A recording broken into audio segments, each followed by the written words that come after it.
سلام دوستای عزیز، با امید صحت و سلامتی تمام شما و با امید از اینکه روزهای بدون ویروس کرونا را سپری بکنین و اگر خدا نخواسته دچارش باشین میخوایم امروز از ویدیو یک کمک بکنم بر شما، چون من از جمله کسایی هستم که یا بگویم یک خانواده 12 نفری که تمام ما را ویروس کرونا گرفت و هر 12 ما نجات یافتیم و به شمول مادرم به فضل خداوند که با وجودی که سنشان از 80 بالاست اما تانستیم که این روزای سخت تیر کنیم و این مرض به اصطلاح افغانی بلغت بزنیم. علائم مشترک تمام 12 نفر ما تو بود و جاندردی و در بعض ما سردردی بسیار شدید بود و بعض ما معده خرابی و حالت هوا و گشتاندن بود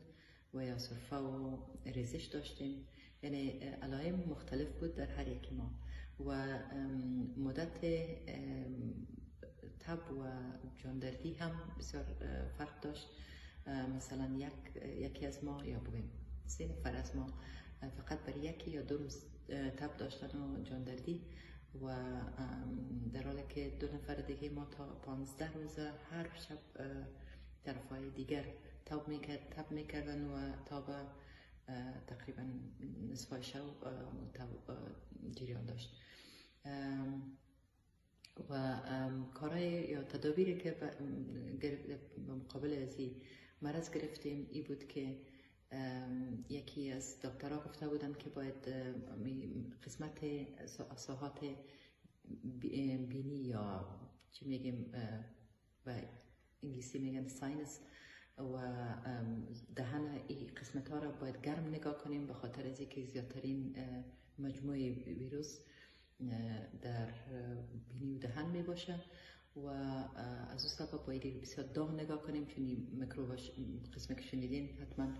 امرای گرمی خوب نیست و توسط از حرارت میتونیم که مقدار ویروس ها را کم کنیم و می کار ما کردیم به توسط موی خشکان برای 5 دقیقه بر روی میگیرین و اگر گرمی بسیار زیاد میکنین کم آب دوباره به رویتان میزنین و دوباره موی خشکان میگیرین برای 5 دقیقه و کسایی که مبتلا به این ویروس نیستن روز 2 دفعه میگه برای باعث طب وقایوی این کار بکنن و کسایی که دچارش هستن میتونن که تا به 5 دفعه روزه برای 5 دقیقه هر بار امی کار بکنن که واقعا فایده بسیار زیاد کرد و فرقش هم دیدم که مثلا شوهرم که تا به دیروز تب داشت این کار نکرد و ما و مادرم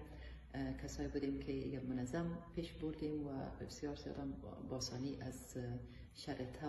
و بسیار علائم دیگه از این مرض نجات پیدا کنیم. علائمی که هنوز هم مانده متاسفانه بگویم از استفاده یگان حواس پنجگانه ما 1 یا 2 تاش که مثلا از مادرم حس بصره یا چشمشان بسیار شدید ضربه دید، چون از طرف شب گفت که قطعا نمیتونستن که چیز رو ببینن، فقط از 2 طرف چشم یک روشنی میتونستن ببینن، در غیر از مقابل پیشروی هیچ دیده نمیتونستن و گوششان بسیار خراب شده، بسیار به مشکل گپ میفهمن مگر از دیشب بخوایم دیشب بله اولین شبی بود که مادرم گفتن که چشمشان دوباره کار شروع به فعالیت کردن و از ما خودم ذائقه بسیار خراب است که مزه نان نمیفهم که بسیار مشکل است دیگه. گوش و چشم و بینی سه حس و بوی بسیار، یعنی اصلا هیچ نمیفهم که بوی تیز است یا بوی پیاز است یا سیر است یا هر چیز دیگه. و غذاهایی را که ما خوردیم غذاهای گرم کننده بود. یک ویدیو برآمده بود که همه میگفتن که خاکشیر بسازین و خاکشیر بخورین، در حالی که خاکشیر به نام نوشیدنی تابستانی یاد میکنن و وجود سرد میکنن و ما از این جلوگیری کردیم و تا که تانستم برای بسیاری کسا گفتم که این کار نکنن به خاطر از اینکه وجود باید گرم بمانه برای این مرض و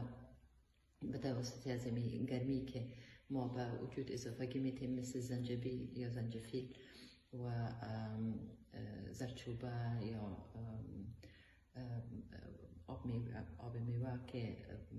ویتامین های اقسام انواع بود. همین چیزایی بود که وجود قوی ساخت و اون قوی سیستم دفاعی وجود قوی ساخت و تانستیم که این مرض یعنی سرش غالب شه یا این مرض بغلوب بسازیم.